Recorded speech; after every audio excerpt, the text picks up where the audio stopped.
형제들아, 너희는 함께 나를 본받으라. 그리고 너희가 우리를 본받은 것처럼 그와 같이 행하는 자들을 눈여겨보라.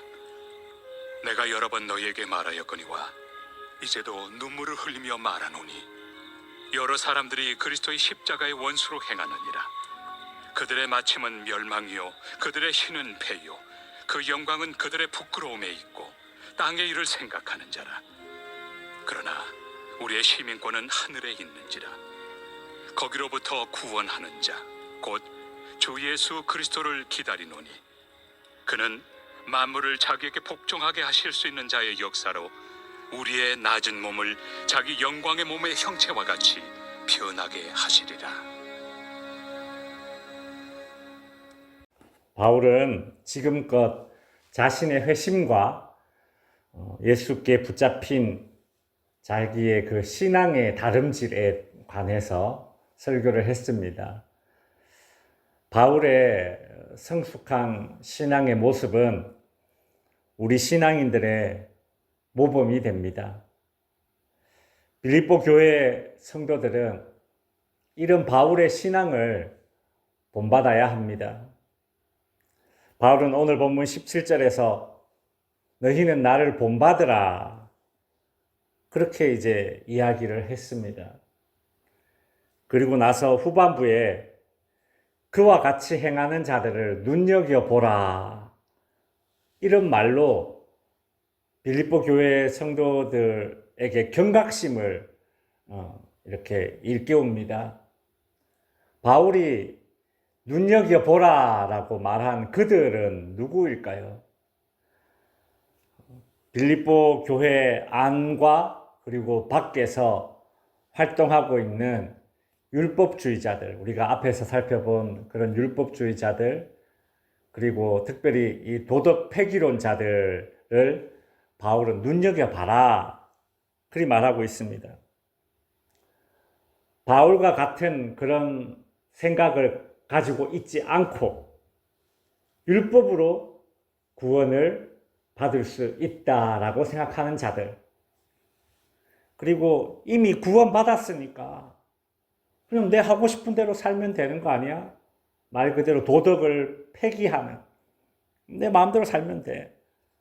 세상의 쾌락을 따라 살기에 주저함이 없는 자들, 예수님을 닮기 위한 신앙의 그 다름질을 하는 그 바울과는 전혀 다른 삶을 살고 있는 그런 도덕 폐기론자들, 그들을 눈여겨봐라. 바울이 그렇게 말하고 있습니다. 왜 눈여겨보라라고 이야기할까요? 보고 배우라는 뜻이 아니겠죠. 그렇죠? 눈여겨보라라는 말은 관심 있게 좀 보고 그들의 실체를 알으라는 것입니다. 그 명품 뭐 이런 거 보면 감별사들이 있지 않습니까? 그 사람들 이렇게 보면 뭐 예를 들어서 가방이다 그러면 뭐 이렇게 돋보기 같은 걸로 이렇게 보더라고요. 자세히 눈여겨보면 진짜보다 더 진짜 같은 가짜가 구별이 돼요. 뭐 실밥 같은 거 보고 지퍼 같은 거 보고 또 손으로 이렇게 가죽 재질도 이렇게 만져보고 그러면 눈여겨보면 아, 이게 짝퉁이구나 그렇게 구별이 됩니다. 눈여겨보라는 것이죠. 그들의 말과 그들의 행동을 눈여겨보라는 것입니다. 눈여겨보면 보이지 않던 것이 보입니다. 오늘 본문 18절에 내가 여러 번 너희에게 말하였거니와 이제도 눈물을 흘리며 말한다. 바울의 어떤 그런 절박함이 느껴지죠. 그렇죠? 여러 번 말했대요. 그리고 심지어 눈물 흘리면서까지 말했대요. 그 절박함과 빌립보 교회 성도들을 염려하는 그 진심이 느껴집니다. 율법주의자들, 특별히 이제 이 도덕 폐기론자들을 눈여겨 살펴보게 되면 알게 되는 것이 무엇인가? 그것은 18절 후반부에 이렇게 얘기하죠.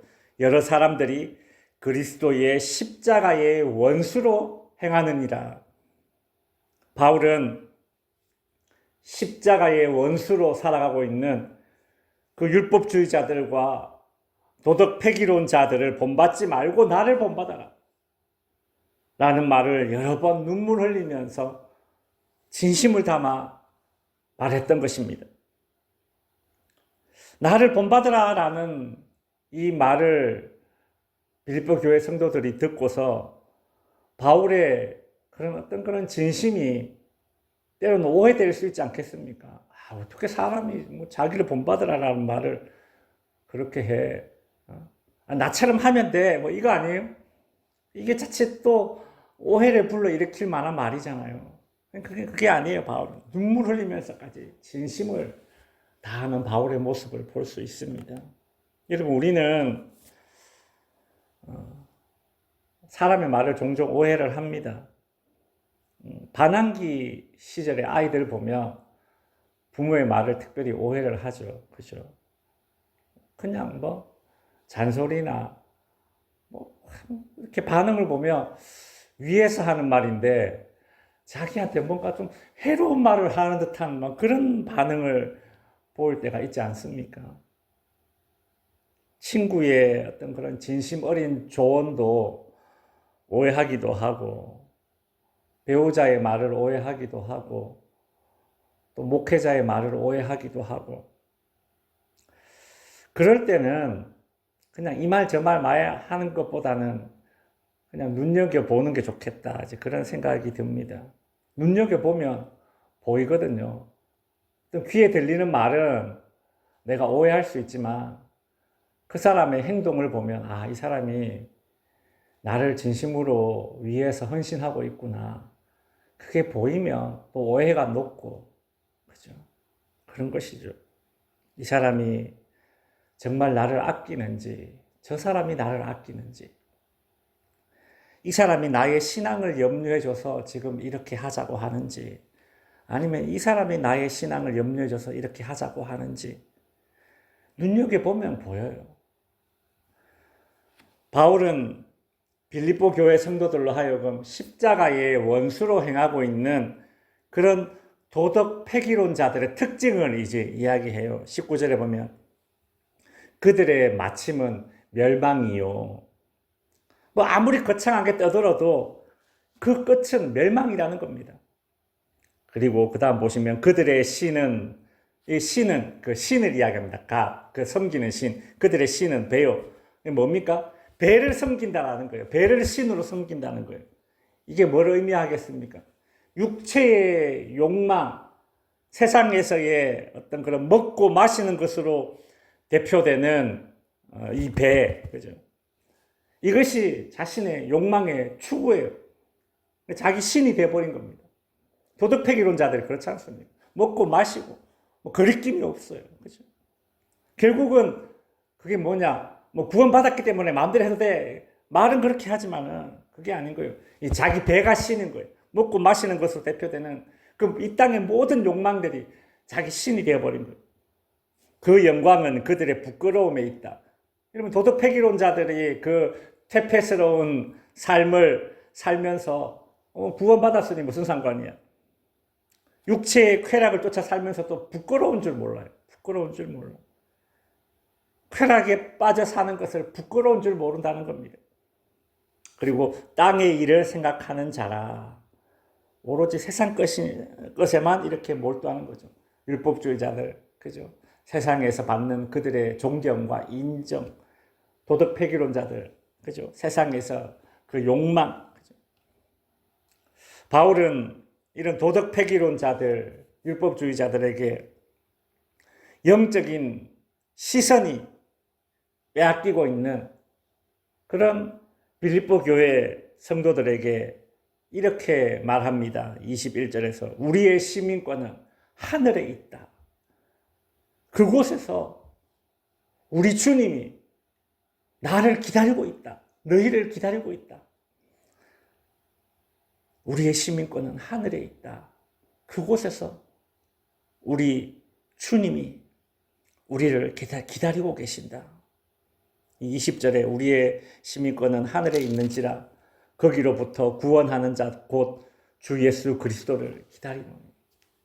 이제 말씀을 마칩니다. 빌립보 교회 성도들의 눈에 보기에는 이 율법주의자들, 도덕 폐기론자들이 뭐 좀 더 매력적으로 보였나 봐요. 그럴 수 있습니다. 이단들이 때로는 더 매력적으로 보여요. 그렇지 않습니까?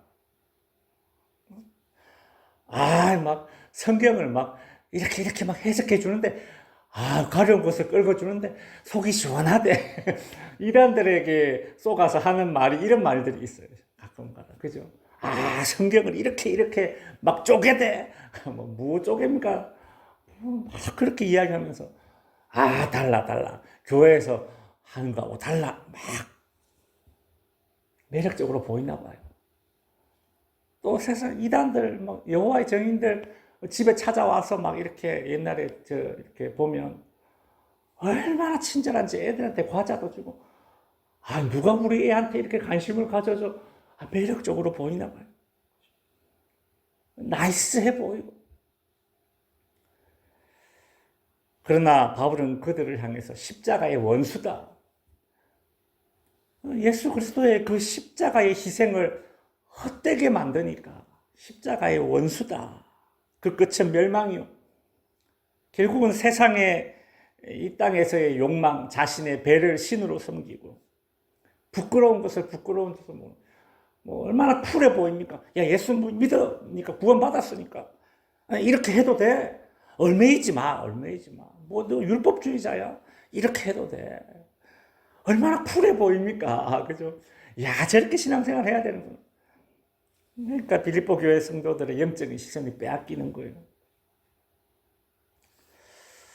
그러나 성도 여러분, 이 세상과 이 세상의 것들, 그것들을 누리면서 사는 삶이 멋지다, 자유롭다, 쿨하다, 그렇게 생각하지 맙시다. 바울은 자신의 그 신앙의 다름질에 대해서 어제 설명했지 않습니까? 그죠? 우리의 시민권이 하늘에 있고 그곳에서 우리 주님이 기다리고 있으니 이 땅에서 신앙의 다름질을 하는 우리의 신앙에는 반드시 인내와 절제라는 이 두 가지가 포함된 그런 신앙 생활이 우리 가운데 있어야 되는 거예요. 인내가 없고 절제가 없다면 그것은 도덕 폐기론자들의 주장 삶과 다를 바가 없습니다. 어떻게 구분이 되겠습니까? 뭐 마음껏 하는 것이 쿨한 것도 아니고 인생을 자유롭게 사는 것도 아닙니다. 인내와 절제, 할 수 있어도 하지 않을 이유가 내게 있다면 그것은 그리스도 예수 때문에, 할 수 있어도 하지 않는 이유가 있다면 나보다 더 믿음이 연약한 성도들 때문에, 할 수 있어도 하지 않는 이유가 있다면 그것은 내 시민권이, 최종적인 시민권이 하늘에 있기 때문에, 그곳에서 우리 주님이 나를 기다리고 있다고 하기 때문에, 그 최종적인 그 하늘의 시민권이 내게 가져다 줄 그 영광을 내가 소망하고 있기 때문에 할 수 있어도 안 하는 것입니다. 인내와 절제, 바울의 그 신앙의 다름질을 우리 함께 달려갈 수 있는 저와 여러분이 될 수 있기를 바랍니다.